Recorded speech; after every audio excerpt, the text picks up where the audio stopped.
In this edition of Sea Power, we'll view a few of the battleships of the 20th century. From their beginning, their refinement, then to their removal in favour of the aircraft carrier. And to close, we'll see one of the grandest in retirement.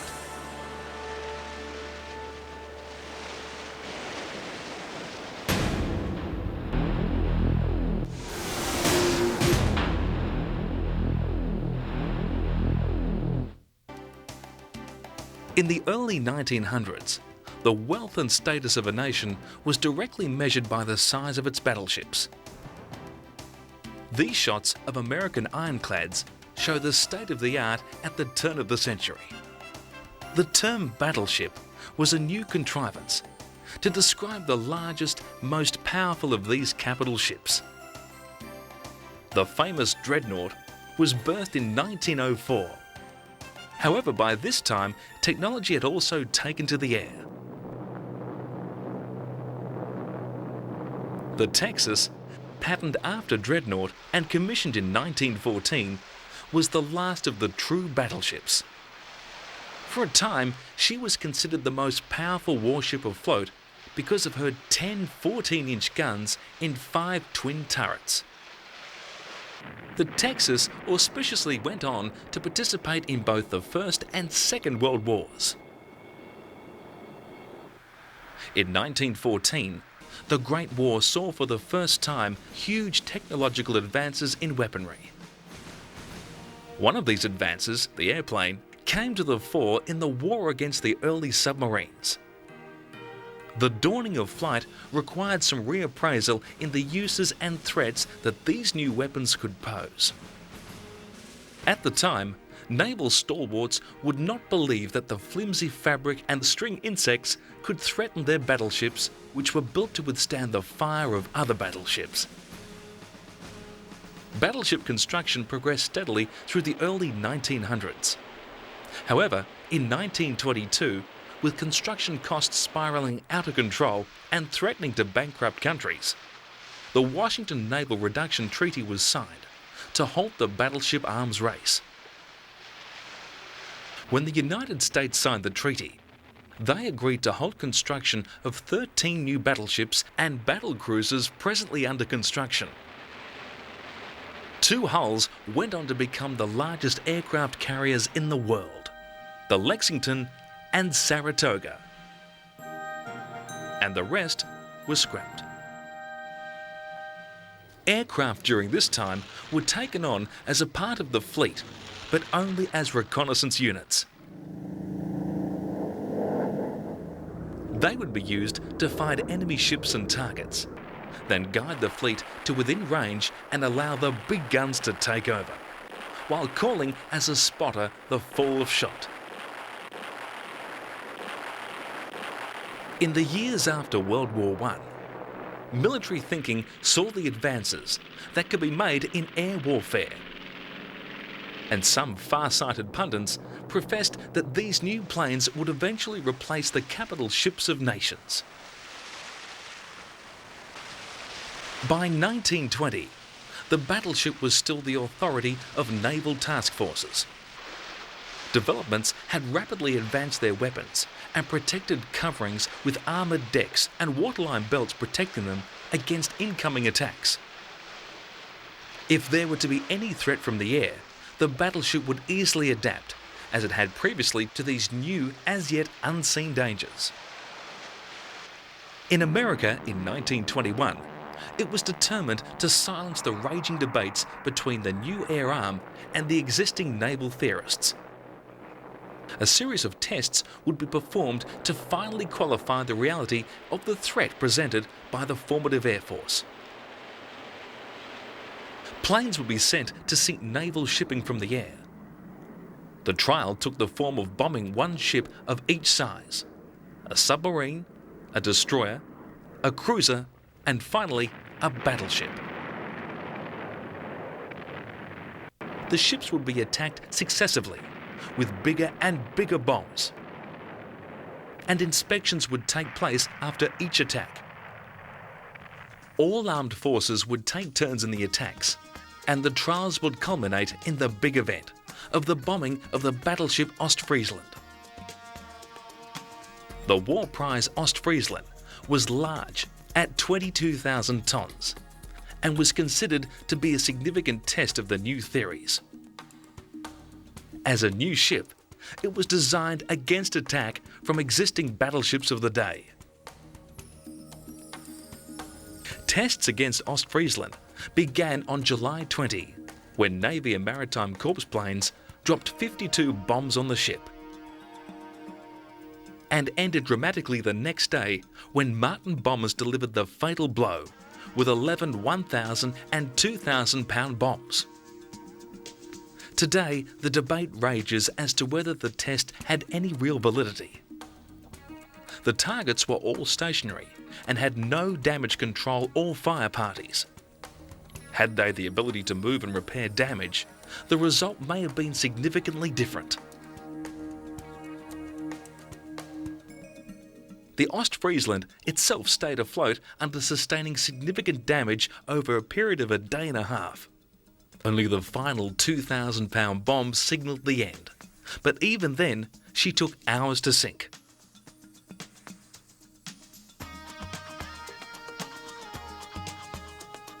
Over the ensuing years, significant numbers of ageing battleships met the same sad end, while the advancements in naval power and aviation technology continued apace.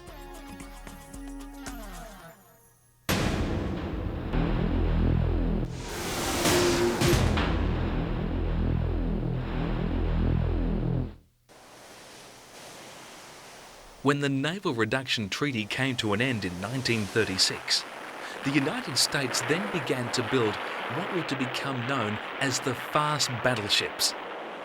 Speed was now deemed critical to keep up with the new aircraft carriers of the fast carrier attack groups.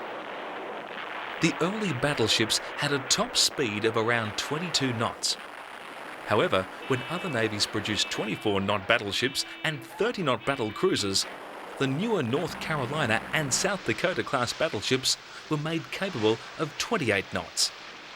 And the new Iowa class ships would be capable of speeds in excess of 33 knots. A final class, the Montanas, were to be nearly half again as big as the Iowa class and have a maximum speed of 28 knots. Although authorised and designed, none of this class ever entered construction, as the emphasis shifted to the construction of the aircraft carriers during the Second World War. December 7, 1941. Japan used their combined Pacific Fleet in the infamous Pearl Harbor attack, consisting of 2 fast battleships, 6 aircraft carriers, 8 destroyers, 3 cruisers and submarine escorts, and a total of 360 aircraft. There had never been such an overwhelming force assembled in the Pacific arena. The attack was over in little more than 3 hours.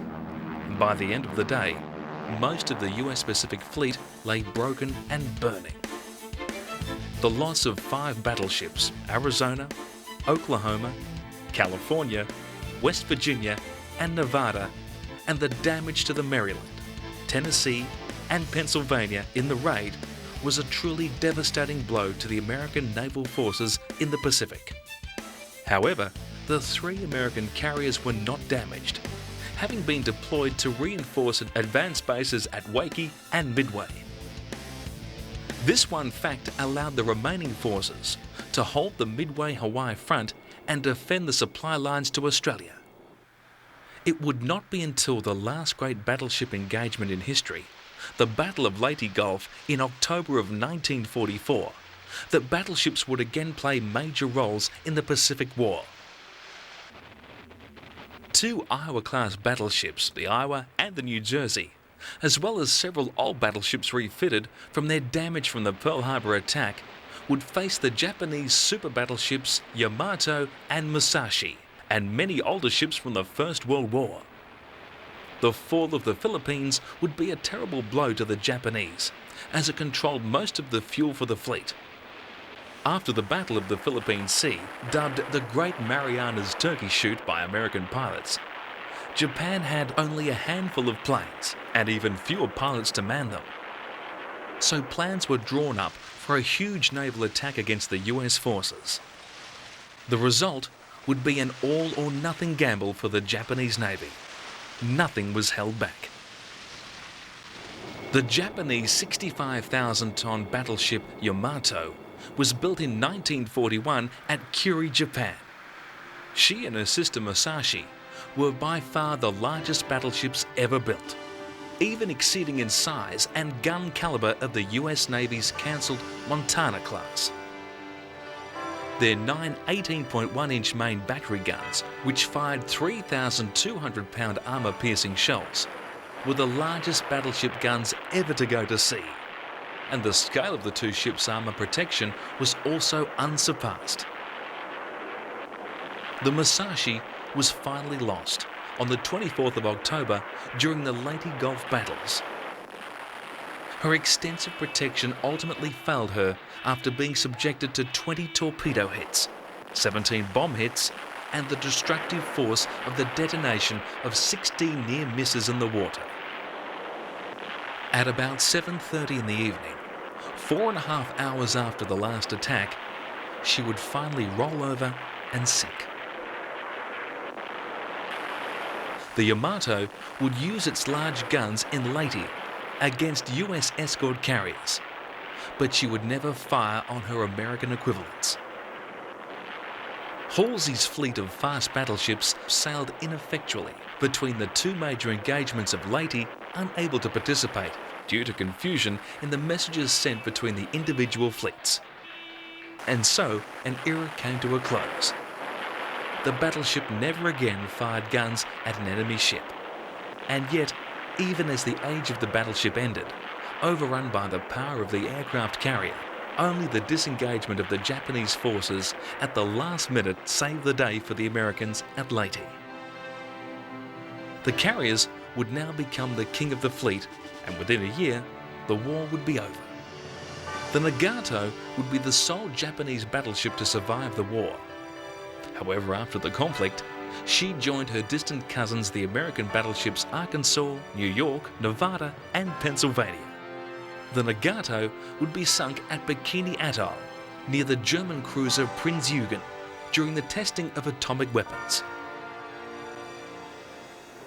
At the close of the war, however, it was again the grandness of the battleship that was chosen for the formal surrender of the Imperial forces. USS Missouri played host to the cessation of hostilities in the Pacific from the Bay of Tokyo. On September 2, 1945, amid the wreckage of the once proud Japanese fleet, the Missouri transmitted the ceasefire message. And on her foredeck, the signing of the official surrender was confirmed. The Iowa-class ships went on to see active service again in the Korean conflict and were used for shore bombardment in support of ground troops. Their mere presence and large guns were a huge asset in any conflict. However, with the spiralling costs of running 4 ships, they were all decommissioned by the late 1950s.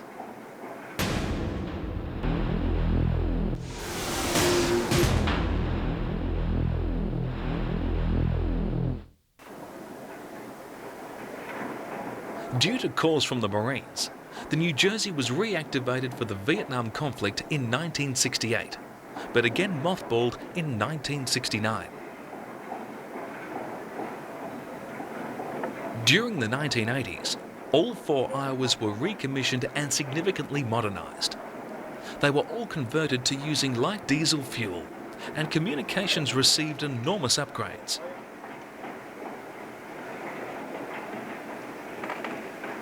They also received weapons upgrades with the addition of 16 Harpoon anti-shipping missiles and 32 Tomahawk cruise missiles for conventional or nuclear shore attack and enemy shipping.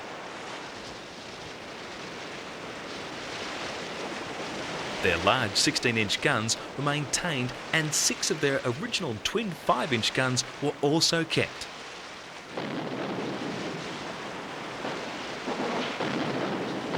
The existing range of the 16-inch guns of 24 miles was nearly doubled with new sub-caliber rounds.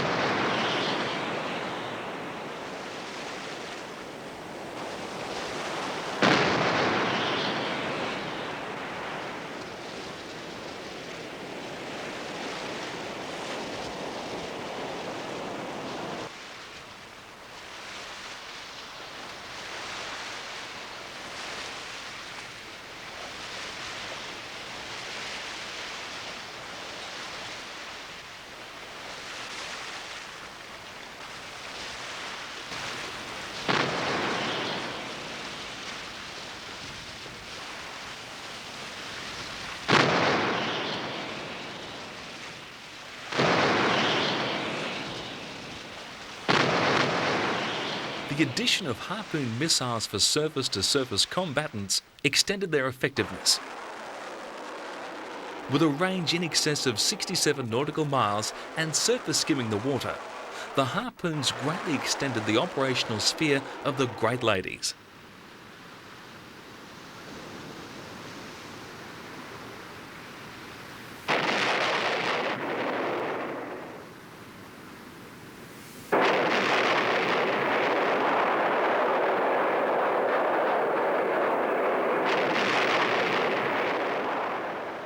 However, it was the addition of the Tomahawk cruise missiles where they again rose in stature during the 1991 Desert Shield operation.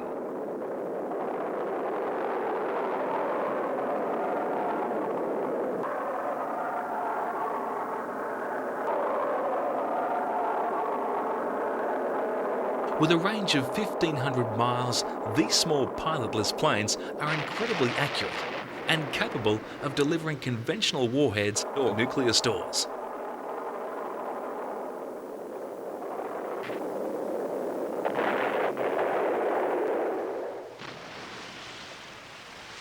By the mid-90s, though, all of these great battleships had again been decommissioned.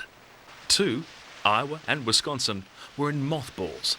The other 2, Missouri and New Jersey, were serving a new purpose as restored museum pieces and memorials to their great places in history.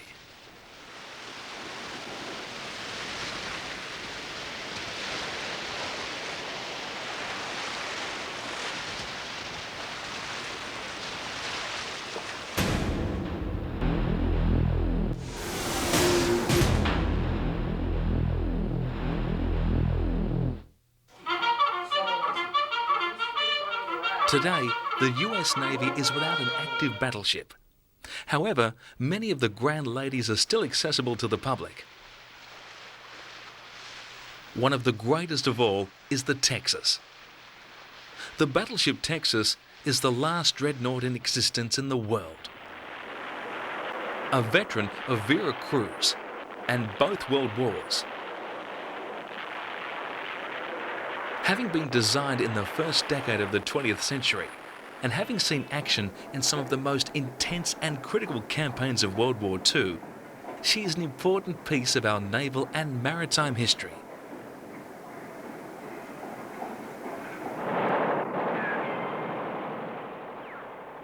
These are Sea Cadets spending a weekend aboard the Texas. These cadets will join over 100 other men and women participating in the annual Battle Stations 1944 event, a recreation of life aboard the Texas during World War II. When the Texas was commissioned in 1914, she was the most powerful weapon on Earth. Today, she is the US's oldest surviving battleship. With a crew of up to 1,800 men living in her 572-foot hull, sailors served their country and made sacrifices in the name of the service and country.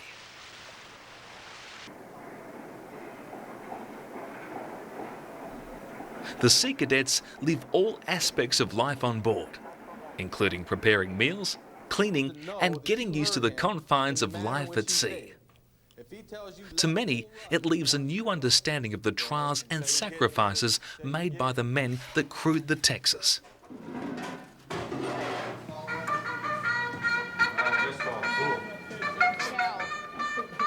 Everyone on the ship's coming. Hot stuff coming through. See. May I go get my iced tea? Tell you what, here's the deal. To those people truly interested in history, it is not enough to read a book about it or watch a film about the Texas. Here you can feel and smell what it was actually like. It's probably as close as you can get to time travel. Just wipe it down then. Get the finger marks off. It gives them a sense of feel of what it's really like. Now hear this. Now hear this. All hands, man your battle stations. All hands, man your battle stations.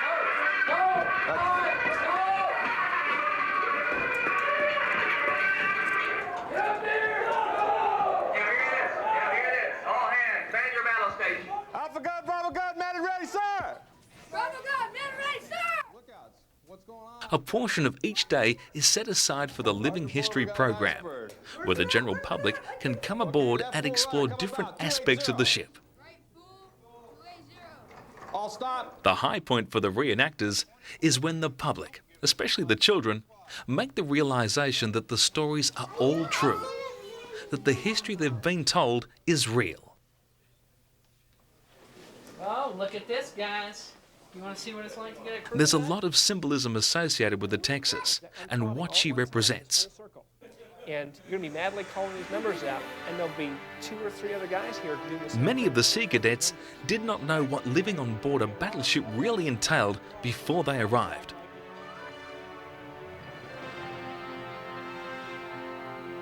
But all will leave and be slightly changed by their experiences. As time passes, the cadets will better understand what this ship represents: honor, responsibility, and personal sacrifice.